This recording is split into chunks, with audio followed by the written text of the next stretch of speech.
இன்றைக்கி கடவுள் நம்மளுக்கு கொடுத்துருக்க வசனம் உபதியா 1:11. நீயும் அவர்களில் ஒருவனைப் போல் இருந்தாய். இந்த வசனத்தை கொண்டு கடவுள் நம்மகிட்ட என்ன சொல்கிறத பார்ப்போம். உயரத்தில் இருக்கிறவங்க அப்படியே உயரத்திலே இருப்பாங்கன்னு சொல்ல முடியாது. தாழ்மையில் இருந்தவங்க இப்படியே தாழ்மையிலேயே இருப்பாங்கன்னு சொல்ல முடியாது. இது ரெண்டுமே தேவனோட கையில் தான் இருக்குது.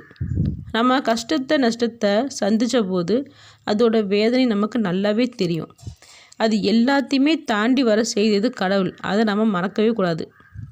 இப்போ நம்ம நல்லா வாழ்கிறோம்னு நம்ம கூட பிறந்தவங்களோ இல்லை நம்மளோட நண்பர்களோ தெரிஞ்சவங்களோ கஷ்டத்தை அனுபவிச்சுட்டு இருக்கும்போது அதை பார்த்து நம்ம ரசிக்கக்கூடாது.